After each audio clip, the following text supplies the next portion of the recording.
welcome back, ladies and gentlemen. It's time for our match of the day. It's G2 Esports versus NATUS VINCERE, and I'm so excited to see how this one will go between the two teams, 2 out of the 4 that represented Europe at the Mexico Major, and you can tell fire in my veins. I feel like we're loving in a wrestling match right now. I'll tear it off. Boxing I match. swear, I'll tear it off. And first to the ring, world-renowned G2. That's how I felt. We've done it before. That was invitational. There's some energy right now. I love it. I love it. I love Get it. on Well, the train, brother.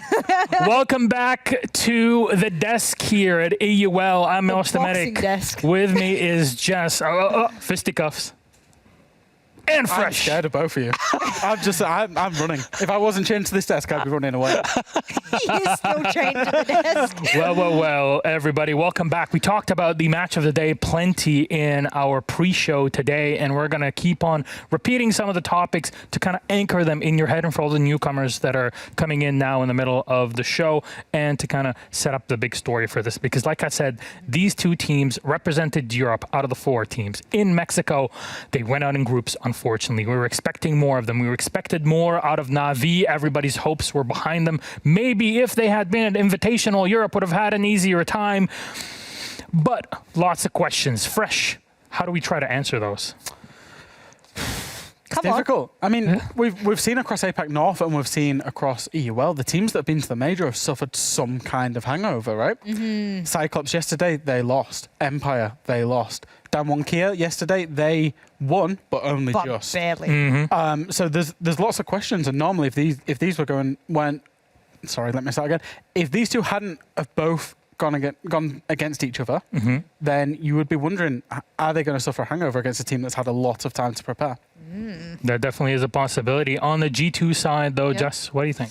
Again, and I know we're a broken record saying this from the pre-show, as we alluded to, but there is still a little bit of teething room there for G2, and the comms were frustrated in Mexico. I had the pleasure of being there, and unfortunately, the displeasure of listening to some of the comms of the frustrated players. I know what it's like to stand behind the players as a coach and listen to frustrated comms and know that you're doing your best and you're trying everything and it's not working. I think G2 definitely felt the really big punch of that, and they got invaluable international experience, which is what Na'Vi got as well. So I think both of these teams have walked away having learnt a lesson. Unfortunately, that lesson will get crushed today by one of the other teams. Yeah, or we get another overtime. Who knows? I mean, it's just in the air. Which map will we be playing on, though? That is the question. Come on. Are we going to... G2, Na'Vi, bring up cross your my toes friends. as well. I know you're chained, but cross, cross... Yeah. All right. The chains You chained across his everything's toes. You are a G2 fan, aren't you? Oh, we get it again! It's Bank, and Na'Vi are on the attack. You see, Ace on the side is like feeling good. Finally, they even get a Bank themselves, Des and Ace. So Coast banned up by Na'Vi. Bank, what have we learned from the first one? How does it apply here? Speaking about learning from the first one, the reason I wanted to talk about the attack there for Na'Vi is that I speculated the first Bank that we saw that it should be statistically defensive-sided, because it should, on a new map, you should be able to win your defenses more easily. However, both teams were more attacking-sided. Like Chalet? Yeah, and not that I feel that they are comparable, because Chalet is quite a lot more open and they've closed off a lot more of Bank, but I do wonder whether or not that was just those two teams and how they were playing with the aggression, etc., that they were applying to their strategies, or whether we will see a different type of Bank now and it will be defensive-sided. But it's interesting. That trend could go to an attacking-sided, which shouldn't happen with new maps into the pool unless it's a map like Chalet. But like we said whilst we was watching the previous game, it felt like 2019 again. We were seeing really did. service Blue stairs, hold. Ella, shotgun, Yes. shields. It was playing out very similarly. And some slight nuances. There's some new operators, as we alluded to. There's the hard breach gadget, a couple of new breaches, a few new operators. But the fundamentals of Bank were playing out in a similar way. Yeah, absolutely. I do expect, though, that if there is a team to do something funky, chaotic is the word we used for G2 earlier on in our discussion, it will be them. Na'Vi as well, maybe they've changed up a few of their strategies, but you're giving me the scary eyes. Why? Last time I saw Secretly on here, he cooked the grenade a bit too long and blew himself up on the window across CEO. I feel like it's been quite a bit of time. A long time. I used to cast back then. That tells you a lot already. Yeah, Jesus. I'm used to That's early chaos days. That's before he even was there. I was going to say, I was was still that a back when I was toddler. coaching? That's how long ago it was. End year of the was that? days. 2018 still. Yes, so that was End my of days. first year of coaching, yes. So Chaos, sorry, not Chaos, Secretly never had any fond memories of Bank. No, that's what I'm So saying. to choose to go there is strange. you know what? They're just trying to set a new precedent. Statute of limitations for himself, nading himself, must be repaired. There's reparations that must come forth, and this is the day to do it. Do I think they'll win? I think I voted for them on the predictions. Did you? Our predictions haven't gone well so far. No, Ours so that's did. why I'm trying to say, did I curse them or not? I certainly voted for Navi. Okay, so they won't win. All right. Apologies. Sorry, Fair Navi. enough. She got me roused up. I'm like, okay, power to the people. Let's go. But the revolution has failed, ladies and gentlemen. We'll get them next time. No That's why worries. we're in France. White flag. I'm all about it. The revolution. that is. Production's going to hate me. Fresh Jess, who has suddenly lost all of her dinner possibilities for the next few weeks. Thank you very much. Let's toss it then to our casters. It's Navi versus G2. We're on bank again. Who could have thunk it? It's Ace. It's Des. Take it away. Thank you, Milosh. Thank you, Milosh. Coming in to Des is very excited already. Look at him go. He cannot wait for this one. I got out of bed thinking about it. We've got G2, we've got Navi, we've got Bank. Des, are you as excited as I am? Oh, mate. I mean, look, this is the match of the day, and you get to see it on the new map in the pool. Could you ask for much more? I'm buzzing for this one. And honestly, the talent team are so torn on who's going to win this one as well. It's a really hard decision to make between the two teams. We've seen how great they can both be. This is going to be, for my money, one of the best games of the stages. So I hope to God you got your popcorn, you got your coffee, whatever your choice of beverage and food might be at this time of night, because we are in for an absolute screamer. Popcorn and coffee's a bit of a weird combination, Des. Surely you'd usually have the fizzy drink with the depends. popcorn. Well, if you're an adult and you go to the cinema, maybe you're not really feeling the fizzy drinks. I don't know. I mean, I'm on a bit of a health kick, as are you, so I'd have a bottle of water, obviously. Popcorn. Bottle. Let's get into it. G2 versus Navi. We're going all the way to Bank, and we've got our operator bands raining in. Hibana and Ying will be the first two. Oh, still got me going over that bottle of water, mate. I Did love you like it. how I managed Right, to yeah. manoeuvre that in? Mate, it was Flawless. so smooth. I need to put you in the pan and cook you along my omelets in the morning. It was so buttery smooth. Let's look at these bands coming out, though. Hibana, I had a good chat with Doki, and he said you are never going to see Hibana on this map. I think Hat mentioned it on the broadcast, on the cast before, said there are so many hatches on the downstairs, you are just going to see her band away all the time. It's like attacking downstairs on Clubhouse. Ying, all about those executes. The drops can be deadly. Valkyrie makes a lot of sense. We speak about her all the time. This map, incredibly good. Lots of little tables and hidey hole corners, dark corners that you can hide those cams. And the Kaid I'm looking at, a little bit of a different one, but I think here it's more just a fear of you don't want to give an absolute freebie away and say, well, now we have to bring Thatcher every single round. I'd be surprised if we don't see Thatcher every single round, but give it time. I think as Jess and Fresh mentioned on the desk, really, we've just seen a Bank play out, and we've seen it play reasonably similar. In some rounds, it really did feel like we'd gone back 18 months, 2 years, and we were seeing the same things. But one thing that Jess and I did discuss, and I think we will see, is things like your blue stairs holds, they're going to disappear. They're there now because that's sort of what we know on Bank. But Jess, very rightly pointed out, a great point that she made, the changes to the A grade yeses, for example, are going to change that blue stairs hold. And I think when teams start doing it and then finding that it's maybe a little less viable than it used to be, that's when we're going to start to see a little bit of innovation. Maybe the use of the new operators that they also touched on that we've not seen on Bank competitively before, but also just in the way that things are held and things are done. For the time being, we might see something similar, but talking about new operators, I've led us in perfectly to the fact that we've got a Thunderbird on the table, Des. Not just that, but I'm also looking over to the Finker on the side of Na'Vi. Two really interesting picks coming out here. The Thunderbird, excellent for those that want to play on the roam, and Bank, generally a pretty good roam map. 3 staircases, you can head yourself up and down. Of course, not full map staircases, but still multiple staircases you can play around. 3 floors, a pretty big map. Lots of opportunity for roamers to get out in the map, cause a bit of trouble, come back to site and get themselves juiced up nice and healthy. But on the other side, we saw this in APAC yesterday for Cyclops, a team who did so well at the Mexico Major. They brought the Finker along yesterday. We were talking about the changes to some recoils that we've seen lately, the fact that it gives you a bit of juice extra, your ADS time's a lot quicker. she really helps your team to make a big aggressive push forward, and you can be excited about that in this round, assuming, of course, Doki doesn't get shot off a window or something too early on, because him and Blur are putting a lot of attention on this top floor to try and get rid of these roamers, as you come to expect, and already losing a little bit of their HP in the process.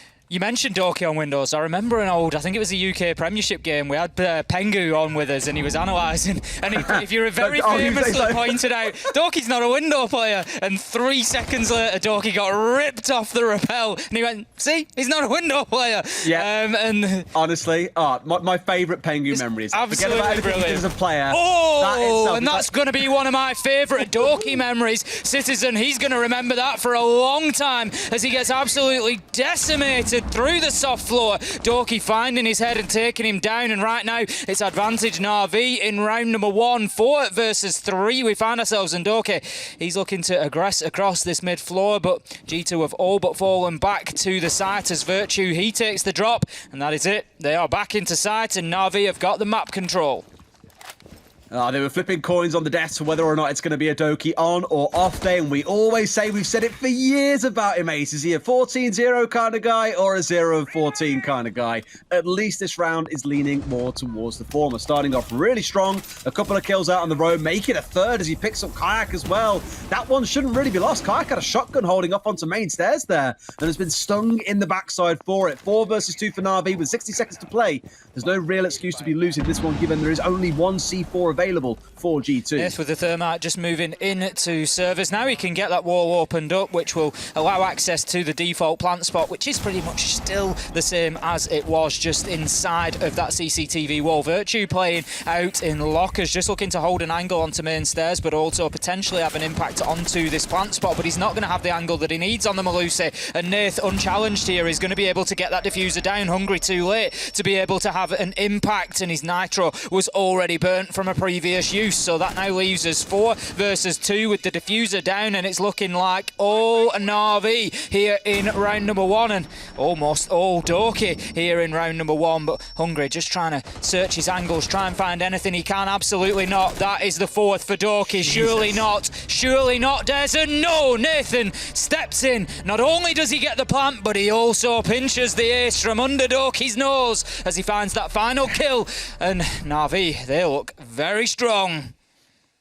Not quite the Flying Scotsman just yet, Ace, but definitely a hovering one. Brilliant round for Doki, doing all that he needed to. Team-wide buffs, holding on the hatch above, preventing the control of red for a C4 to come out onto that default plant spot. Beautiful play coming out of him, but also from the whole team. Really well played, beautiful execute, and G2 really didn't get a look in that round. You know, the 3 that Doki killed off in the first place never really got a shot back, and the final 2 were pinned down by those cross angles being held by Na'Vi. Really clean, clinical, and controlled, but I'll also put a pin in it and say, look, that was Doki also going absolutely nuclear in every single gunfight that he took. Let's see how round 2 plays out as we now step into staff room and open area.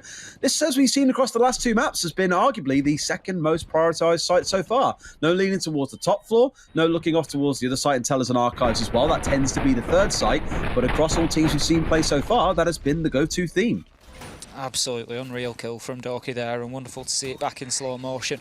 I mean, coming into round 2, G2 need to find some kills is the top and bottom of it. I like the mind games that were being played by Na'Vi back in the pick phase for the operators. If you notice, Blur had Jackal picked initially and then 6 picked off onto the Thatcher, but it just leaves that thought in the mind of G2. Is there going to be a Jackal brought along? And it was interesting to see the Jackal ban last time around, because it was, I know we often joke about Jackal being a bit of a ranked ban, but on Bank, that ban can have real value because you've got a huge mid-floor and top floor, and there's a lot of roaming possibility for the defenders, and Jackal can be an essential component in breaking that down and stopping them having the run of the map. And even playing that mental game of suggesting that he might be there might just be enough to stop G2 putting those players too far away from sight. As it stands, we've got Virtue downstairs, but a lot more around that mid-floor. It is an open area defence. Na'Vi, they're going to be looking for a stronger start to this round as they had last. Yeah, it's like we mentioned about the 3 stairways as well. Just gives a lot of avenues for the roamers to be an absolute nightmare. We saw Benja on the previous map, for example. In this one here, none really posing enough of a threat to Doki just yet. But we'll give them time. There's still potentially 14 more rounds of Siege to play. It's both games we've had so far. We are 1 round short of playing every single available round. We had an 8-6 in the first game, 8-7 in the second game. I don't want to kind of say we're on some kind of theme here, Ace, but it feels like there's going to be some really good competitive games today. And this one, when you look at it on paper, was one of those. So very excited to see how things develop. Looking across on G2's side, the triple C4 in back pocket as well for Kayak, Hungry, and Virtue. Those in spades here to go throwing away, although Na'Vi did a very good job of baiting those out and denying them when it came round to the execute in the previous round. Just using the Gon 6 there to open up a bit more of a line of sight onto the top of those main stairs. I think Jonker needs to be careful. He's got the sledge up above him, just opening things up. Saves just creating vertical angles, and Jonker right now running for cover. Nath, it's going to be who finds him and shuts him down. That's the castle gone. 5 versus 3 as Saves doubles down and finds one onto Citizen, and it's falling apart for G2 once again. This is looking like the G2 side that we saw at the major, and that is absolutely not what we wanted coming into stage 3 of EUL. There's plenty of time yet. We're only in round 2. I'm not getting overexcited, but G2 certainly need to be waking up sooner rather than later. But look at Doki, though. It's like, give me the juice, brother. Just constantly pulling out those juices across the team. Everyone gets that lovely extra bonus HP and all the other perks that we mentioned in the prior round. Last time round, he was just smashing them one after the other, but now being a little bit more conservative whilst everyone gets themselves repositioned to go for yet another fight. And it is a massive buff when you think about it. Slapping an extra bunch of HP on every single team member equates to essentially another operator's worth of HP if you're trying to go for some engages. Run away, Saves! Don't hang around for that frag getting stuck inside the beams below you. This one, though, should sing down a little bit further, or to try and clear anyone out that would be in the back corner. Now the push can come through. Hungry finding one back onto the other side. They've got 2 currently hanging here inside of Staff. They've got a mirror window to play behind. These drops are deadly, but they've managed to pull it off, Ace, and Saves is going for a plant. No one, I think, can stop him here. Maybe they've got a C4 in hand. No, it won't come out from below, and that one will get stuck. Secretly finding yet another, a 4 versus 2 for Na'Vi, and they are dominating G2. They really are right now. There's only one team in these first 2 rounds. Doki and Saves finishes things off, and that is going to be the second round in the bag for Na'Vi. And just remember, they're on the attack here. G2 have got the opportunity to pick the site, pick the setup and pick the pace, but Na'Vi, they're having absolutely none of it, and they're quite happy to just work their way around, solve the problems and crack these puzzles open. And right now they are taking all the spoils. It is 2-0. We're going to be heading into round 3, and G2 choose that they're going to head back downstairs again. Now, interestingly, they've got the smoke on hand with Kayak. Obviously, he died a little bit early in round 1. They didn't bring the smoke along in round 2, and the reason that I pick up on that operator particularly is we've seen the Finker brought along twice by Doki, and one of the downsides, there are many positives, as you said, Des, many positives to the Finker buff, but one of the negatives, some of the balance, is that those toxic babe canisters will damage you quicker if you're under the influence of those nanobots. So if they're going to keep bringing the Finker, bringing along the smoke is not a bad idea, but it's as if Na'Vi are a step ahead. There's Doki's now on the Iana. The Finker is not present anymore. So just attacking down onto basement. Pengu, just a little tweet popping up from Pengu there. He's remembering the same memory that I had about the window play from Doki. I'm glad it's still so firmly ingrained in there. Love those kind of comments, Pengu. Look forward to seeing many more in the future, I'm sure. But you are right about the changes. Also, not forgetting that you get increased heartbeat pace coming through when you have the scanner out as a pulse, if there are those nanobots in effect. So there are ways around it. And I imagine if we see that creeping more and more into Na'Vi's play, there will be some kind of desire to deal with that, especially on a map like Bank, where so often we're used to seeing gold bars, a pulse player in there feeding all the info on what's going on inside a server. It's far from uncommon on this map. I mean, arguably uncommon because you haven't seen it for so long, but it's still a thing that we know is very much synonymous with the map. One thing I do want to raise very quickly, by the way, only 2 kills on the side of G2 across 2 rounds, an average of 1 kill a round. That just goes to show how not close, how far apart these 2 teams have been to date so far. I'm hoping that I'm not going to say it was the only reason they won, because it absolutely wasn't, but I'm hoping with the small change in operators coming out, no Finker, a bit of a dice up on the side of G2, you'll see some difference. And it starts that way. Yonka finally stopping Doki on the top. There we go. Better start from G2 in round 3. And that's exactly what we want to see. Get them into the game, get them around, get them competitive. We want another one that goes the distance here. Maximum entertainment is what we want to squeeze out of this matchup. Blur, he's moving across that top floor as the Thatcher. Could be a risky one if there's any utility to be cleared on the bottom floor. He doesn't have anything that's going to be denying walls this time, as there's no bandit. Look at that from Blur, though. Absolutely disgusting. Just a little head shot onto Jonker to take the man down off the top floor, and that's going to give Na'Vi at least a little bit more map control than they had previously. And to finish my earlier point, the risk of taking that Thatcher on the roam clear, of course, is losing those EMPs if you lose a gunfight. But with there being no denial on the side of G2, it's not too big a risk this time. Nah, it's looking all right, I think. Yeah, I mean, the 1-for-1 on the top floor is a big one. If they'd left Yonka up there uncontested, he could have been a bit of a sting in the backside later into the round.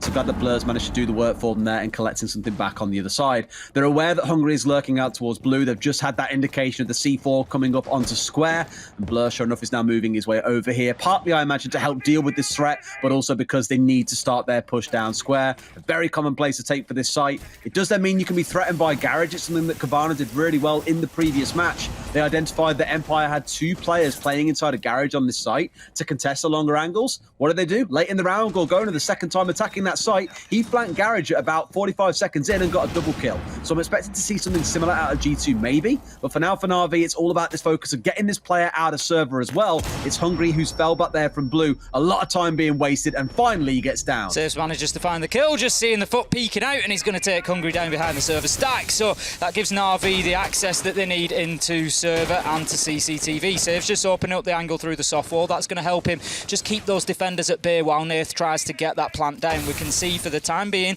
the Toxic Babes are coming out, so Nath is just backed away. The wall isn't open at this point, but Blur, he manages to find a foot peeking out as well. It's all coming down to finding those toes in this round, and it's Na'Vi that are finding them. Nath goes in now for the plant. He's got to make this stick. He's actually gone deep, so the Toxic Babe canister will have no effect, and that is the 3rd plant in 3 rounds. There's Na'Vi having absolutely unwarranted access into the site here. Virtue manages to get one onto saves, but you just feel like it is going to be impactless, and impactless it will be as Blur manages to close it down, and Na'Vi are looking like an absolute force of nature right now.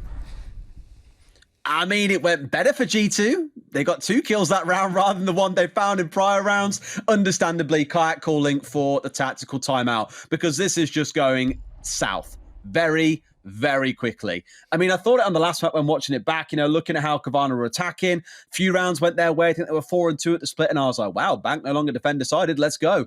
And it feels like it's kind of going the same way here, but I don't pull all that down to G2 necessarily being, like, sorry, down to the map itself. I pull a lot of it down to G2 just haven't really woken up yet. And we speak about this all the time, right? Sometimes it takes teams 2, 3, 4 rounds to really warm into a game, and then they come online and suddenly everything changes. G2 need this tactical time, and now they've done that 1 rotation of sight so far because they've won nothing. They've not even come close. Outside of that 1 good shot from Yonka on the top floor onto Doki, we've not really seen anything promising coming out of them. They need to make changes now, or this could very quickly cascade towards being a dominant Na'Vi victory. Some very serious looking faces there as we look across the players of G2, and they just look a little bit punch drunk at the minute, Des. It's, you know, they've come in here and it's as if, like, you know, what is going on here?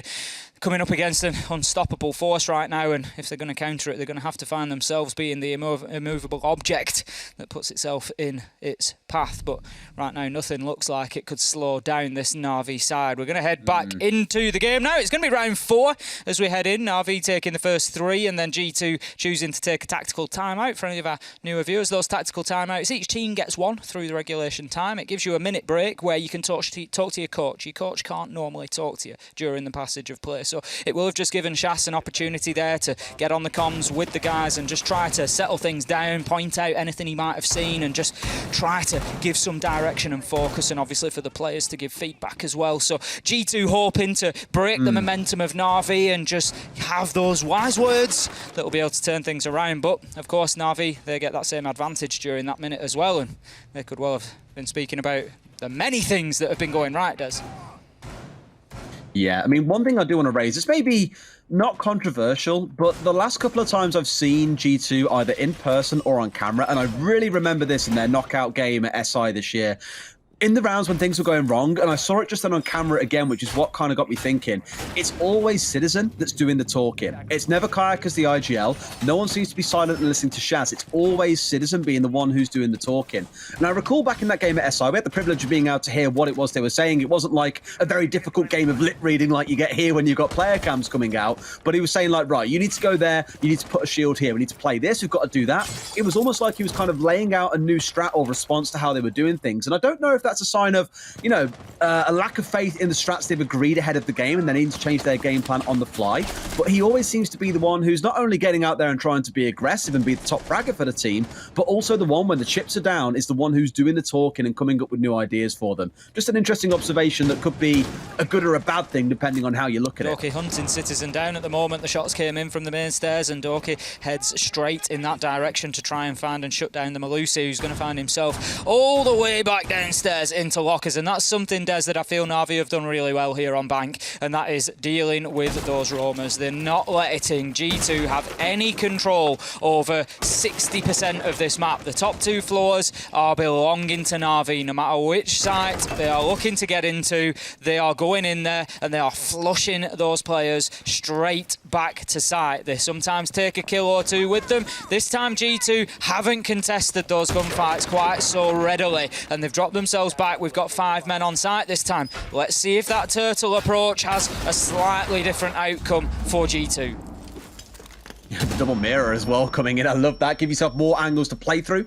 Means you can play behind the mirror on the right, looking deeper inside of server. This one on the left, more common, I suppose you could say. You're used to seeing this one being used for chucking C4s on towards that default spot. Now, the thing is, there's so much reliance inside of red that if this gets broken or compromised in any way, things are going to go south very, very quickly. And I think you're already seeing it where one's been taken out by the Ace Salma. Another one's going through. They do manage to spray this one off. But my God, it was close, because to put that much utility in one place and lose it that early, that would have been catastrophic. Kayak gets away with one there, really. Just he knows he has to take the chance. There are no impact nades left to clear the Selmas off. And that mirror really critical, as you say, to them holding that position. So Kayak steps out, doesn't get hit from the hatch. Now Doki, does he know there's a man hard? Right, yes! Manages to find the kill onto Virtue, and he's going to scurry away, Des. He's not going in for any more, but Nath, he's going in for the plant. Can he stick this? No, he's going to dip away for the time being. That burns a toxic babe canister and a nitro. There may be further opportunity for him to get back in. Doki with another big kill. It's as if Na'Vi are just worrying about the diffuser and Doki is worrying about the kills. Secretly gets one from the hatch, and it's again falling apart for G2. No matter what they try to do, roam, turtle on site, it's just unsuccessful. And ultimately the last man is shut down there inside of lockers. Na'Vi didn't even need to get that diffuser down on the ground, and they really do look terrifying here today.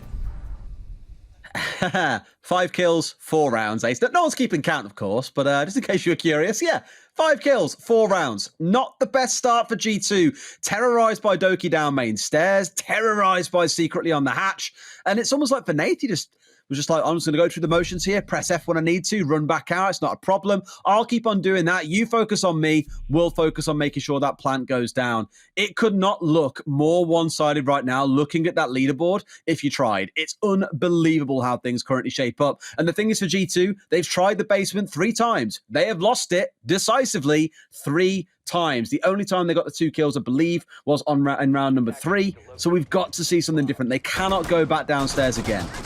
In their continuing search to get a first round on the board here on Bank, G2 are going to hit the top floor now. They're heading up to CEO, which, from what we've seen so far, and granted it's been a limited amount of Bank that we've seen so far, we haven't seen a lot of CEO. I think this is going to be one of the 3rd choice sites realistically, and that just tells you the stage that G2 are at now. They're looking for something. They're just trying to mix it up. You know, our primary site really isn't working. Our alternative option of open area we didn't have any joy with, so why not? Let's try that top floor and we'll see if they get any more joy with it. I mean, on the one hand, you've not got that top floor roam clear heading from top floor down that Na'Vi can now come in and do, because there's going to be a lot more utility and a lot more presence on this top floor. So instead, Na'Vi may have to work upwards from the mid floor, but it's going to be a slightly different attack from them here. Maybe it's a way that G2 can break the stride, because Na'Vi can't quite rinse and repeat what they've done previously. No, and I think that whole idea of, well, hatches are clearly our biggest problem right now, so let's remove the ability for hatches to have any real impact is probably not a bad call from G2's side. That's where Na'Vi have found so much joy so far, has been the play around those hatches, and Doki almost finding joy yet again onto Yonker on the top floor, and Virtue narrowly escaping on a slither of HP at the same time. That would have been terrible if they'd lost those two so early in the round. Fortunate that both of them are still alive. Still waiting for that opening kill. Hungry looks for it. Well, he doesn't manage to find it. Just looking out of the stock window, challenged by Blur. He's going to take a chunk of damage, but will not be shut down secretly, taking damage as well. And this is exactly what I was saying, Des. Coming in here, the early battles are sort of feeling like they're going in the favour of G2 a little bit. They're the aggressors at this point. They're the ones taking the shots onto Na'Vi. Na'Vi aren't just chasing them down now. They're not pushing them around, disrupting them, forcing them out of their original positions. G2 are just able to play their game a little bit more now that they've got that top floor control. This is it, right? At the end of the day, they need to stay on the top floor because that is the site for them. They can't just back away like they've done in previous rounds. They need to stay and fight tooth and nail. And so far, sure, a couple of exchange shots going out between either side. Not enough any that'll have either side worried too much, I don't think. But we'll keep a close eye on how it develops in the next 60 seconds or so. They're getting this wall open up now in towards CEO. And the question starts asking of what the execute is going to be. Kayak's the one holding inside of Janitor. He knows that wall to his left is open. And Says starts the scoring. Serves manages to take Virtue down, as you say, to start things off, and that is advantage Na'Vi once again. And the thing is, we are going to see that CEO wall breached easier nowadays, generally speaking, I would expect. There's been changes, of course, with the skylight area, and I don't know, it could play out either way. There's no skylight to watch over Janitors anymore, so the peak could come out of there more aggressively, but Na'Vi seem to do a pretty good job from square stairs anyway of holding the player back into Janitor. We've got kills raining in either direction. Doki manages to tip the advantage towards Na'Vi once again with that final kill onto Kayak out of the mid-round flurry that we've just had. 30 seconds left to go. Na'Vi 3 versus 2. It's all down to Jonker and Citizen. If there's anybody that you want left in this last 30-second situation for G2, it's got to be Citizen. You know he can hit his shots when they count, but is he going to get the opportunity, or is he going to get spotted out before that happens? Now then, he's just holding an angle. He sees the man, he knows he's coming door. That was nice trigger discipline from Citizen. Didn't take on the more difficult shot, waited because he knew that there was a better opportunity coming and manages to take it. 6 seconds left to go. It's not looking likely for Na'Vi here. This should be a first round to G2 as Saves gets dropped. That's Jonker getting the kill. The time runs out, and that is going to be G2 securing that first round. 1-4. Took a little while for it to come over the finish line, but it did eventually get there on the top floor of all places. The site that many would look at with disdain and say, worst site on Bank, windows are a nightmare, not going to try and play there. But Kayak held down inside a Janitor really, really well, despite being threatened by that buck from below for a while too. You know, I thought for a while it was going to crumble, but the play towards that latter half of the round, the two of them just holding out, rotating around, not playing into the angles that Na'Vi were holding, really, really smart stuff. And it's good for G2 to get something on the board. It's only one round, but one will do. It's better than nothing as they now go into their final defensive round. Staff and open area, where we saw round number 2 is going to be the choice once again. The problem for G2, Des, comes back to that question that I just asked in the last round. I felt that CEO may be a better site for them because Na'Vi's success has been in pushing G2 around, and that wasn't possible, as you say, by playing up on the top floor. A, you've got your utility to back you up. B, you've got no choice. You got to front up those fights, and G2 did well to take the fights and win them. This is going to be now back to the first 4 rounds that we've seen. They're going to be in open and staff. They're going to try to hold that top floor again, but with less utility on hand and probably less manpower. So Na'Vi, they're going to go back to what we've seen. They're going to go back to that top floor clearance. They're going to look to get through there and get themselves a couple of opening kills. Now, if G2 can front up to that, they need to learn the lesson of round 5. They need to think, right, we can take these gunfights, we can win them. They need to front up to them, get themselves a couple of kills, and then drop back to site. Don't let Na'Vi dictate that pace. Don't let them push you back to site. Don't let them move you around. Alrighty, I mean, this one is going to be the interesting one because, again, they've been bullied by hatches and vertical play for the most part, G2. So for Na'Vi, that's going to no doubt be the game plan once again. They've dropped quite effortlessly last time inside of open area and got the plant down with the support of those angles coming out.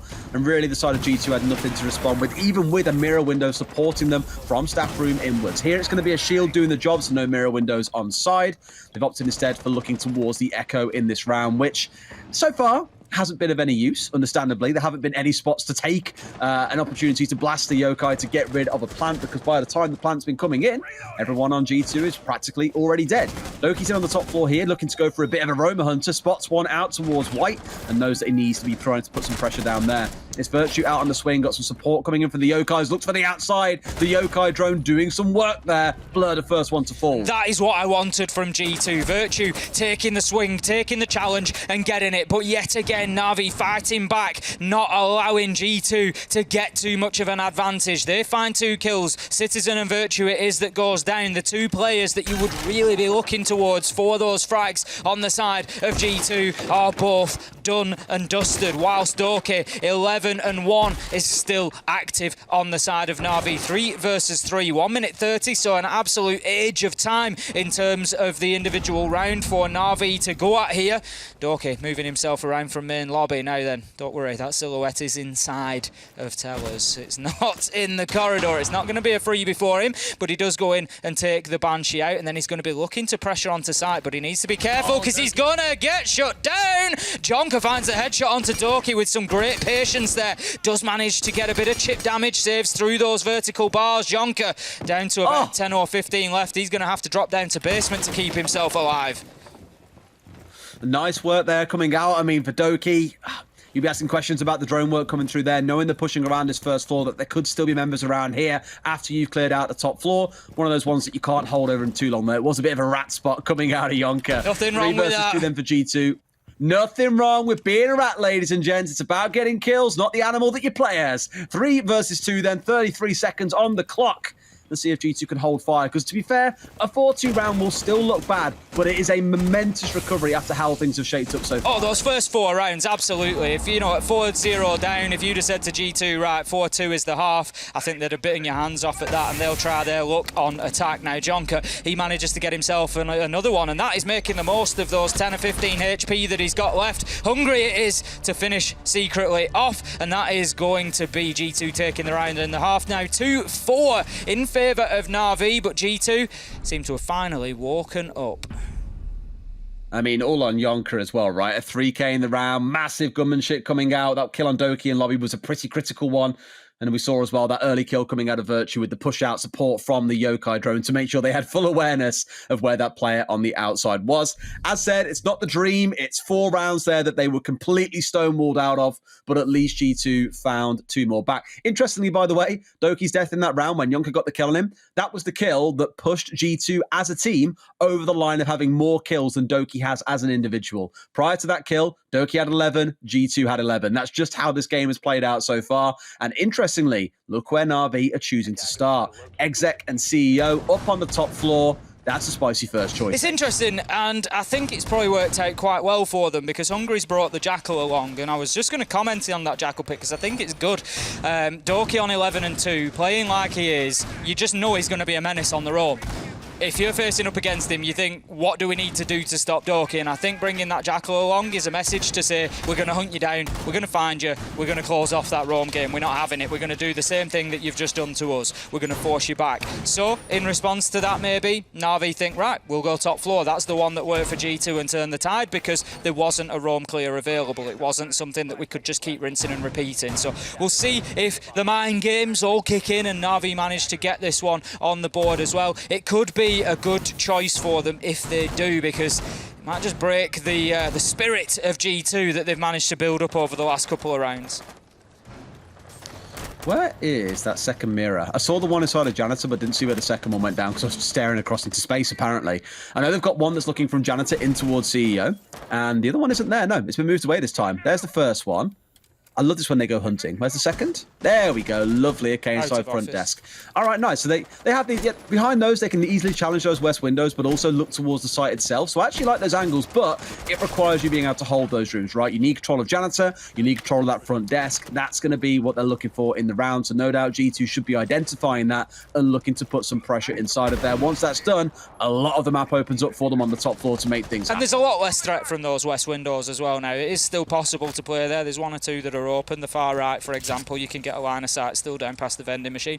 But a lot of them have been boarded up. So it just means that playing on that side of the map is more viable now. You know, being able to have that mirror window there and peek out and watch for people coming up spiral stairs is just a bit more viable than when you used to get people on the rappel that would shut you down. So Citizen looking to get himself inside of stock. We can see him just taking pot shots there through onto Secretly's position. The shield is going to be dealt with. Secretly getting aggressive here. He's not dropping away from this.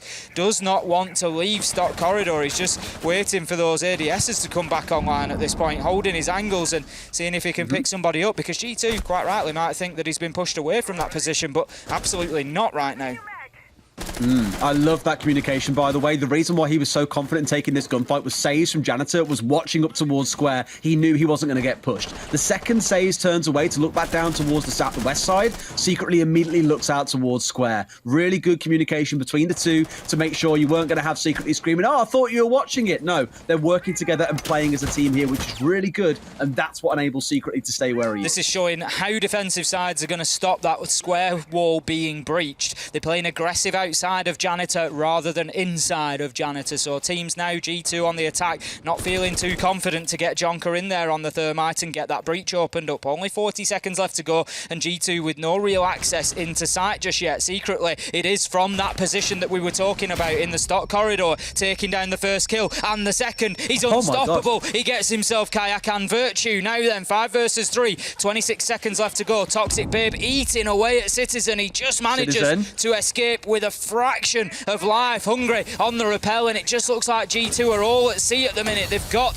the breach open. Jonker gets in, but do they have the control that they need? Citizen finds a big kill with a headshot onto Secretly, but there is the all-important challenge. 6 seconds, diffuser down. It's too little, too late from G2, and Na'Vi claws out their first defense and find themselves 5-2 in the lead and back to winning ways.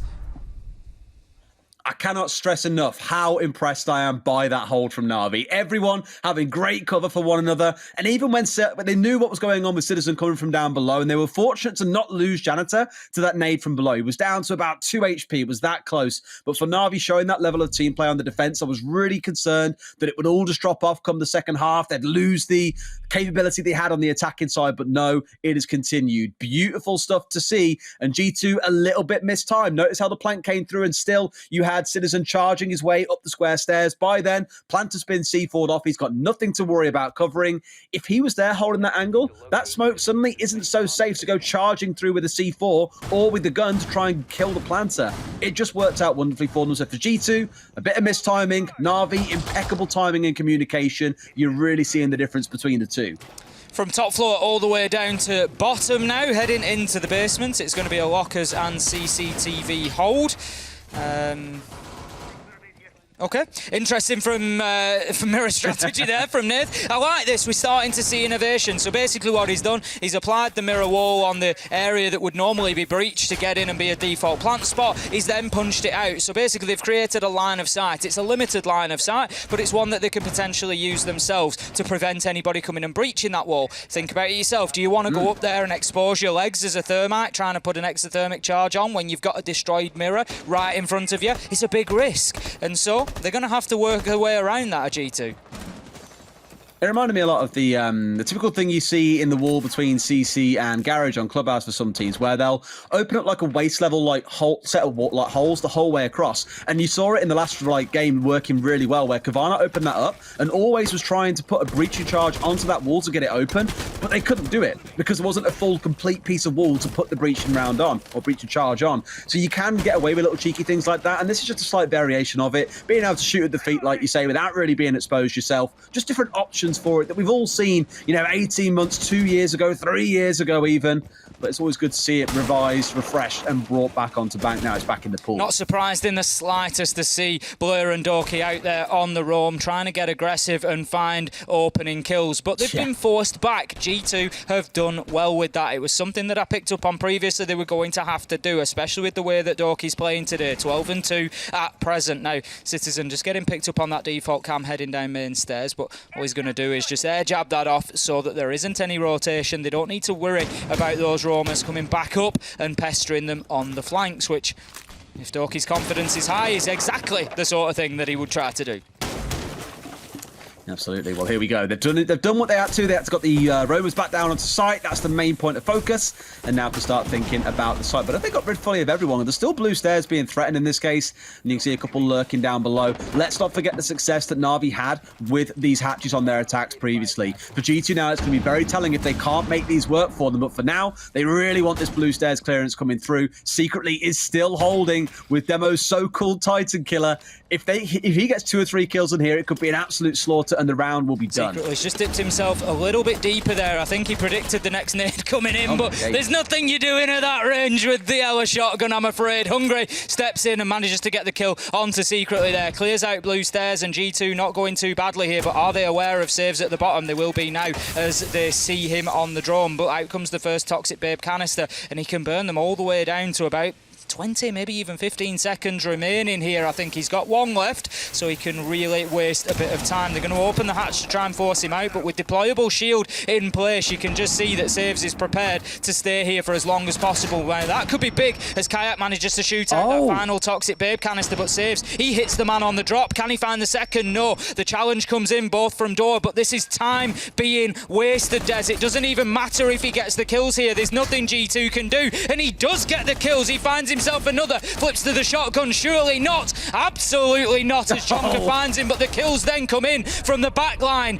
Doki, Blur, Nath, they finish things off for Na'Vi, and once again it's another successful defense, this time on the bottom floor. They are looking unstoppable. Not even close, G2. My God.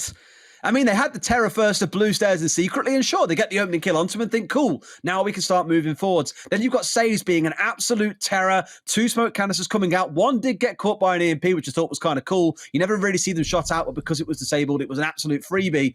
And then he's just got this hole behind the stack, and it's like, how much do we need to clear, guys, to even think about that? You've got blue, you've got stack, you've got the thermite wall, you've got the mirrors to worry about. G2 just didn't have enough time, and we said at the very start, 60 seconds in, the Romans are back on site. G2 know what they now need to do, but they were too slow. They left themselves with far too much to do that it meant swinging onto a shield, and we all know exactly how that plays out in 90% of scenarios. Na'Vi, again, looking light years ahead of G2 in this game. 6-2, 1 more round, and my God, is that going to be an emphatic start to their EUL Stage 3 season. It really is, and if you're all the other teams that are looking at those top spots, you're immediately thinking, wow, Na'Vi are going to be a competitor for those, because if this continues, if you remember Stage 2, Des, Na'Vi had a little bit of a slow start. They said themselves that they maybe didn't come in as prepared as they would like to, but they've obviously learnt their lesson, and that's what you like to see. They've gone away from that and they've thought, let's not get caught out like that again, and this time they are the ones coming in and handing out the lessons, and the lesson is in how to play bank. 6-2, we find ourselves on match point, and there are now 4 opportunities for Na'Vi to close this down in regulation time and take that maximum 3 points, and for the time being head themselves up to the top of the table.